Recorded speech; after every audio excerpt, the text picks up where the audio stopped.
Welcome back, everyone, to the next line of the Apostles' Creed. Following the somewhat interesting line that Jesus ascended to the dead, now we are on the third day, he rose again from the dead. Essentially speaking of his resurrection, which is in a critical component of our theology in the church. And for whatever reason, I don't know why, a lot of times it doesn't get that much attention. I don't know if it's because it's awkward or uncomfortable, or we just Yeah, I'm not sure. But if you listen to the last podcast, I'm sure you heard us talk about how it seems a lot of times there's so much attention put on the cross that we neglect the power of the resurrection. Um, and and how that works sometimes in local church settings, and maybe this would be your experience.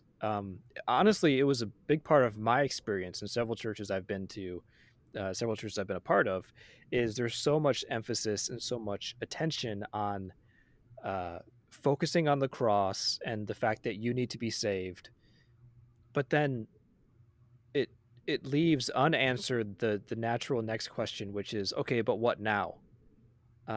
So I accept Jesus Christ as my Lord and Savior, but what does that mean? And the cross really doesn't answer that question.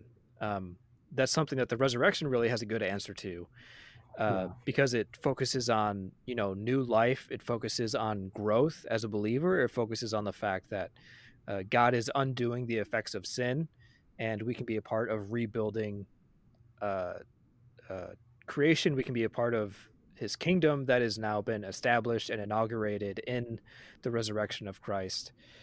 So it is sad that we tend to neglect this, and I'm not exactly sure why. Maybe it just seems like a novel idea. Maybe it seems really outlandish, but it is a very important part of what we believe. So that's what we're going to talk about today, which is the significance of Jesus' resurrection. So I think that maybe that will suffice as an introduction. Britt, I don't know. I could probably hand it over to you at this point. yeah. Well, I think that was a really good way to put it, Ben. This has been a podcast that I've been really excited about recording. We've kind of hyped this one up. So for me, I want to lay out a case for you real quick of why I think this is so important. Ben really hit the nail on the head. The evangelical circles, general evangelical churches, do not spend a lot of time talking about the resurrection. What they do is they really talk about it on Easter, or they talk about it, around that time, and they use it for revival services. And this is a big generalization. Maybe your church isn't this way, but typically, this is the common evangelical experience. And what you have is you hear a lot of mixed messages about the end. You hear a lot of mixed messages about what it means to be a Christian because of this, and like what's important about being a Christian. And Mhm. I think that when we understand the resurrection as a core tenet, we understand it rightly of what it means to be a Christian, what it means to believe in the resurrection, what the resurrection means for Christians, it fundamentally changes the way we go about doing ministry. And I mean that at a pastoral level, but I mean that at a practical level, like you and I, right? Because I have Yep. a ministry job. Ben's the pastor, sort of. Yeah, he's a pastor, I guess. Yeah, he's ordained. Um, Yeah. I'm just Well, here. almost. Yeah, I had a It got license it once. got pushed back because of COVID. I was going to be ordained this year, Oh finally, man, and then dang. COVID happened, and so they canceled the ordination service. So, well, Ben's nearly ordained and should have been ordained. So now I feel really awkward. I anyway. So Ben's the real pastor. He's on like been a staff member of a church is what I'm trying to get at. Yeah. So for you and I, listener, right, that's probably not on staff at a church somewhere. It's really important because this fundamentally changes the way we do ministry because we can always talk about converting someone to Jesus, and that's something that we hear a lot from ministers in the pulpit.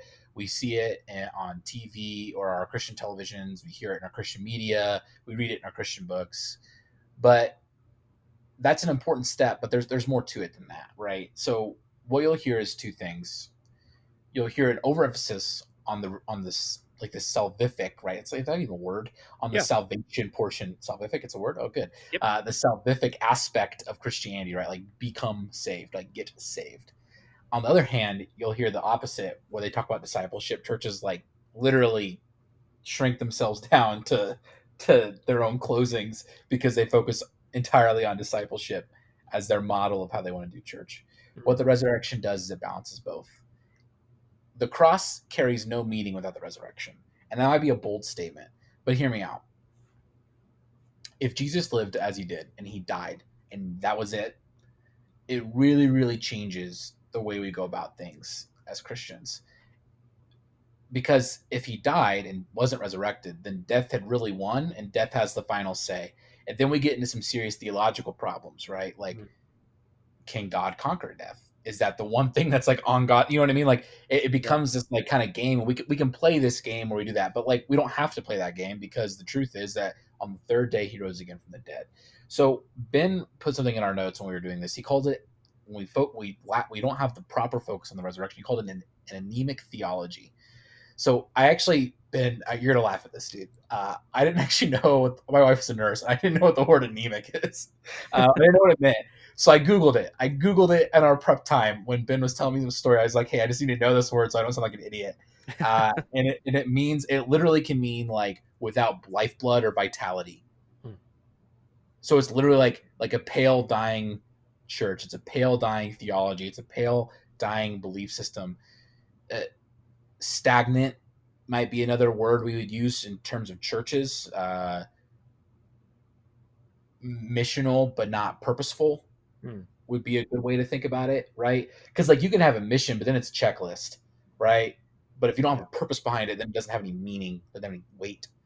So I really want to focus on the resurrection today, and I want to talk about what it means because Jesus died, right? He took on our weight, but because he descended into hell and then or descended in the place of the dead and then was resurrected on the third day, we have hope because death has now been conquered. Yeah. And what that means is that we can have new life like Jesus, and that new life is built on hope. So Mhm. throughout this whole podcast, we've really, really kind of emphasized the importance and the critique of the white Platonic influence. Not only that's the reason the creeds were made, but of the modern church. And Ben, feel free to cut me off anytime here because I'm going on a big rant. Uh, Go for it. Thanks, man. Um, but my point is this: like we see this influence there. So let me give you a personal story. I think this is really relevant, and maybe you've had a similar experience. When I was a kid, in the distant '90s, I grew up. The first church I actually attended. My parents are very Wesleyan holiness denomination. They grew up Free Methodist, but they were affiliated pretty commonly in the area we were in with the Nazarene Church, just because they partnered a lot. Well, when my parents started looking for churches, they left the Free Methodist Church because there was a big ministry split. It got kind of ugly. The Nazarene Church was a little too big for them at that point in their life. They were just intimidated, to be honest with you, because the local church was running pretty big numbers back then. So they went to a Church of God Anderson. What that means is a denomination that's a holiness denomination, but they're a little bit different. And this Mhm. is not a critique of that church. I'm not going to say their name or their denomination, but they are very, very dispensational in their belief of the end times. So we call it the eschatology, right? Mhm. Eschatology essentially means our belief of the end, like what happens last, the final things. Um, because of that, it was very common in my church to get left behind books because they weren't real, but they illustrated what was happening in Revelation, right? They illustrated to us, and they stressed the importance of like, wow, this is how it's going to be. This is why you want to be on the right side. And so, my first conceptions of Christian theism, of Christianity, was a lifeboat. Mm. So when I heard for the first time in my life what the resurrection really means and like what God plans to do, it was mind blowing to me, and Mm. it was literally perspective and like life shattering. It fundamentally turned me 180 degrees of what I thought. Because for me, it was always about just get them to church, make the commitment, and if they make the commitment, when all this stuff goes down, we're good. And I Yeah. think a lot of people live there, and Mhm. I think it's really easy to live there. To not get political, but I think news outlets want you to live there, Mhm. because they want you to be scared. So you read the news, so you know what's going on, so you have a sense of control. Um, and I say that playfully and also passive aggressively, but I mean it in a broader theological sense. That that entire theology is built on the hope that you will make the decision and God is going to bail you out. Mhm. So the real problem with that is this: why? Like, and that seems like such a simple question, but like, what's the point, Ben? Do you know what I'm saying? Like, what's the point, man? Like, Yeah. why would we have to suffer like this? Like, why do we have to go through all this stuff if Mhm. like it's all just going to be like you got mad? Like, I speaking of the '90s, I'm just going to go full '90s reference right now, right? When Super Smash Bros. Came out, it was like the greatest game on the Yes. 64. If you're a Gen Z or listening to this, I'm so sorry. You have to listen to some millennial BS here, and that's what this is. Like total millennial nostalgia, and I'm so sorry. Yeah. But when my brother and I would play, and he would win because he always used Ness, and Ness was broken, and it was so frustrating. One of us, if like one of us was losing, we would like because we had the 64 like on the ground or near the ground. We'd take our foot and we would put our toe on the reset button. So all the winning didn't count. And it was like the greatest way to just kind of like walk away clean. But like, and that's a stupid illustration and it's a really funny story. Mhm. But like, do you know how frustrating it is to get 4 kills and then finally knock somebody off the ring and then only to see the screen go blank? Yeah. Right. It's not a good And it's feeling. just no, it's not a good feeling. And this is a stupid story. But if God had a purpose to the universe, what sense does it make that this person would design things with such passion and intent and detail only to hit the reset button when he's at 4 kills and not win? You know what I mean? Like what you know what I mean? Like what power does that really illustrate of who he is, right? How does that illustrate his character and his purpose? It's like, hey, I'm glad you guys went through that and hung steadfast. Thanks for playing. You know what I mean? Like it's Yeah. almost patronizing, and I think it's a really disrespectful view of God. I'm just going to say that I think it's a really disrespectful view of God the Father, and it's Mhm. really demeaning to what Jesus did. Yeah. Like if he lived a blameless life and died, and yeah, the resurrection happens, but we don't really understand it in its context. Like then all this is for naught. So that's my big setup to say that fundamentally the resurrection is the lifeblood of the church. It's the building block because it builds us on the most founding, powerful principle that we have as Christians, and that is hope. Yeah. Yeah. And if And hope, that, yeah, no, I love how you put it. Sorry. I hope I didn't cut no, you no, off. no, If you no, wanted you're to add good. to that, really go ahead. But I love how you point that out. Like you illustrated that really well. Um, that hope is not something that's locked away at some nebulous point in the future. It's not like we're just sitting around, twiddling our thumbs, trying to do the best that we can, all knowing that whatever work we do, whatever sort of positive motion we make, whatever sort of positive contribution we make, um, feeling like that's it's not going to matter. Sort of, the illustration that you gave, and I love Super Smash Brothers. Sometimes I still play it on the N64. Link is my guy, but So, anyways, um, yeah, that feeling of what's the point, right? If resurrection didn't happen, or let's make it a little bit more real. If resurrection is not real for us, if we think it doesn't matter, if we don't really care about it, then what's the point of anything that we do? Just to make people feel comfortable for a while until they die, but that doesn't make any sense. How is that a hopeful message? Like I once heard a sermon. what's the point of Uh, the earth and all God's labor and creation and like the detail? Like, you know what I mhm, mean? Like, what happens? This sounds dumb, but like, what happens to my dogs? What happens to like mhm. my favorite spot to go to think? Like, I'd love to go out to Rocky Mountain National Park. What happens to that stuff? You know what Yeah. I mean? Well, apparently it doesn't matter. It's all going to be gone. Yeah, Uh, hard pass. yeah. But I once heard a sermon, and the sermon title was "The Christian Hope," and Mm. the entire sermon, I kid you not, was infuriating because all it was talking about heaven and what's going to happen after we die. And I remember walking out of that church and just being so upset. I talked with the person who went with me, and I says that is such a poor articulation of the reality of the Christian hope, because the Christian hope is not something that you have to die in order to experience. The Mm. beauty of the Christian hope is that it's something that we can participate in now. It's not something we have to wait for.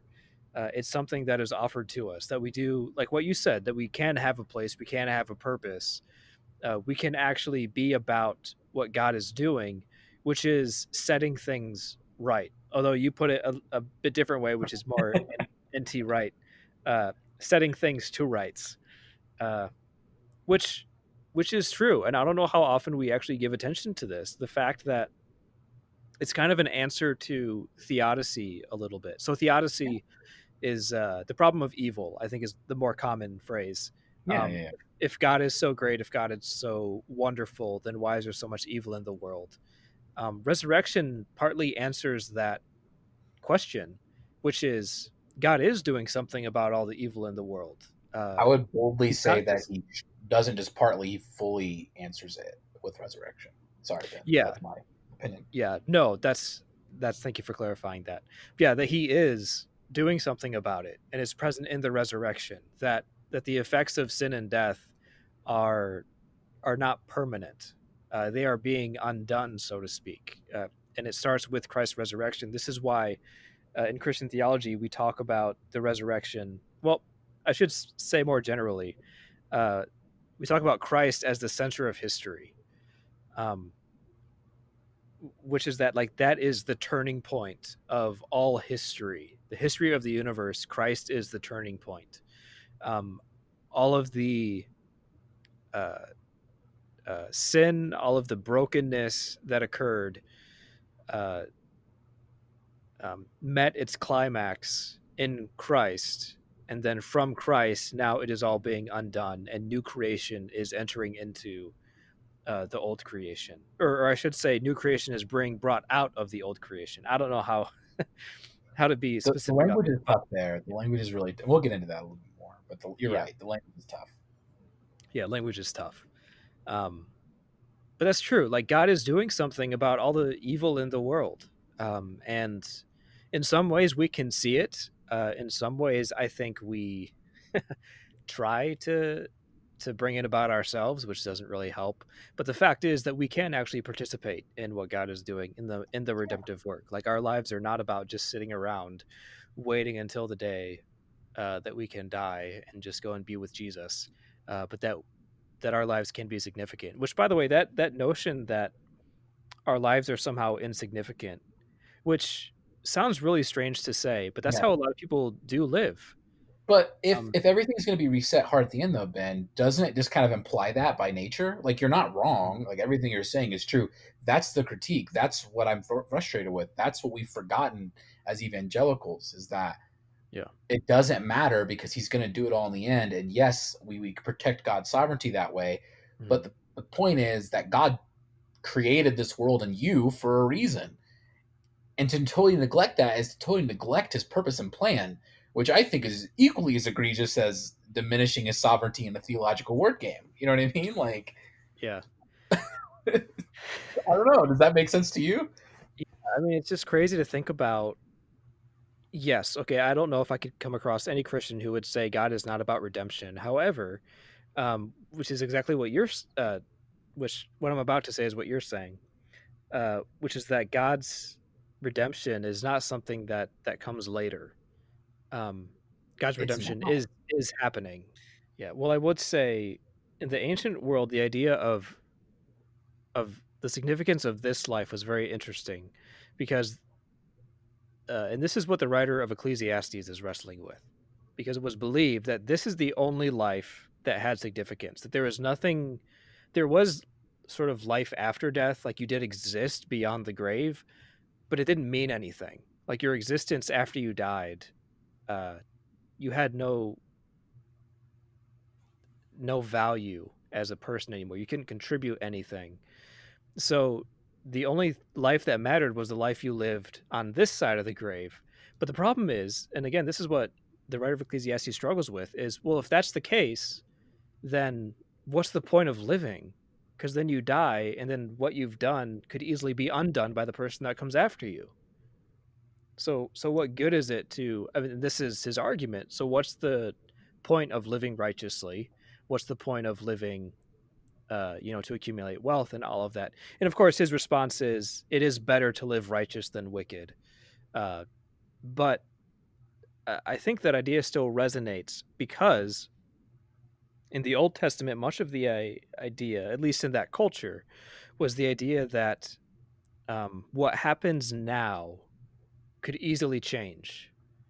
Um, that what we do in this life is not permanent, does not have lasting significance, unless we, you know, have heirs who can carry on our legacy. Uh, and that's in some way how a lot of Christians live today, with this sort of broken idea of what resurrection means, because I think that this Thinking. that this life really doesn't have a lot of value. Yeah, Unless you can exactly. be like some super prominent Christian, you can write a lot of books. Then okay, maybe you can contribute something. But yeah, And you lose faith in yourself and in your purpose because if you aren't converting people, you just feel like you're failing. And yes, that is a commitment, and we're asked to do that. But like, do you know what I'm saying though, Ben? Like, you don't feel like you're enacting like God's purpose and plan in this world. And I I really want to emphasize this that like I don't know how to word this. I'm gonna give an illustration. I think that's the best way to say it. all And right, Ben, everything you're saying is so spot on.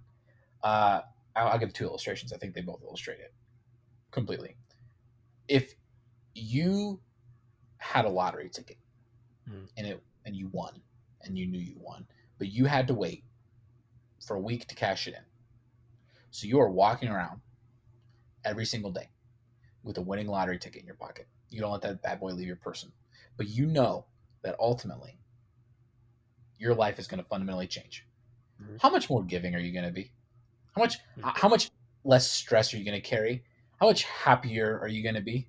Right? Like when you go to the checkout line at PetSmart and they ask you, "Do you want to donate one, two, four, or $10 to homeless pets today?" I don't know why they don't have five. It's really weird. Um, they might. I don't know. I don't think they do though, because I'm pretty. I always donate $1, but that's not because I'm trying to be good. It's because I get tired of them asking. Um, and they're like, "Do you want to do it?" You're going to be like, "You know what? Sign me up for 100, right? huh, Because you know that in a week, whatever you're in your account, as long as you can afford it now, you'll get it back 100-fold, a yeah, thousandfold, or literally in the case of the lottery, a couple millionfold. You know, mm, it fundamentally changes the level your level of generosity. Or, and I think this is a more complete, better illustration. I'm a sucker for those like ESPN Instagram videos where they show like the team that's up like 50 points and they put in like the walk on or like the student manager or a kid with a disability and they get to score their first point in a high school game on their senior night. And it's huh, only because the team that's playing, right, the home team that's winning, that's celebrating, that has the manager on it, they're up by 50, mm, right? But it becomes this thing that even the opposing side joins in the joy because it's not about the game anymore. It's about the outflowing because the result is in, right? Like the it's over, it's settled. And mm, now it's about what we're doing in the present. So they lift this person up who wouldn't normally have an opportunity to do all this so that they can have a once in a lifetime shot to participate in something that's amazing. Now, as that pertains to our illustrations for hope and the resurrection, if you know that God is going to ultimately enact his justice now. And he's going to enact it through you, but ultimately at the end, he's going to come and he's going to make things right. And this world will be returned to that garden state, right? We're not sitting on a cloud singing, bored out of our minds, right? 'Cause let's be honest, it's not exactly the most thrilling picture. Singing is not a hobby of mine, so I probably won't. It's not something that's going to probably appeal to me. And I'll be resurrected as the same person. And I want to use that word too, resurrected, right? God's not throwing the world away, matter away. He's changing it. He's altering it. You'll be resurrected and made whole, but you'll still be you, mm, right? And I think it's important. So like I read I read the Chronicles of Narnia recently, and I love the book. I love the series. If you're an adult or you're even a college student, I don't care how old you are, read them. And if you've already read them again. And read them in the publishing order. Google it; it's really helpful. But the last book and the last battle, C.S. Lewis paints the most beautiful picture of what it's like when God returns. Aslan comes back and he wins this great battle, and it is all done. And Narnia is put to rights. It is made whole. And there's this place in Narnia where all the evil began, where there's like this like apple. It's a very direct, very obvious metaphor for the Garden of Eden. mm, And the people that he's brought back, right? All the people that have been to Narnia, all the people within Narnia that have been followers of Aslan, right? They run deeper into this country. And notice during all this time, the people that weren't followers of Aslan are still there. They're just, it's this very interesting kind of like illustration. Great Divorce is a really good place if you really want to start thinking about this kind of stuff, for more adult fiction. But this one's really good too. They pursue deeper into the world, and the phrase he uses is inward and upward. Hmm. And the way he describes it is that colors are more real, right? Life is more vivid, the air is more fresh, the colors are just brilliant, and the experience is like tenfold. It is the most real thing of a real thing. That right now, think about this, you are experiencing real life, but you're listening to your real life TV on volume 7 when God has a plan to turn the dial up to 12. Hmm. Reality will be more real to you. This is what the Great Divorce is about, in my opinion. This is what Yeah. Lewis illustrates in the last battle. This is the power of the resurrection. This is what we hope for, right? And because of that, we know that we can live generously and excited now. That's a fundamental difference of motivation. No longer are you shamed for not having like a tally count of people you've saved, because you're not just bailing people out. You're helping people participate in redemption in real life, and they get a taste of that now. That's what you were saying, Ben, right? A taste of that now, of that new life, but Yep. ultimately it'll be done then. So like,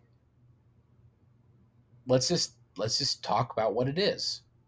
If you've watched the news in the last 2 weeks, you know things are a little crazy, just a tiny bit. We're not going to tell you what those things are, but they're a little crazy right now. Yeah. And there's a lot of people out there who are feeling in different ways, whatever side of the aisle, this is called a sense of injustice.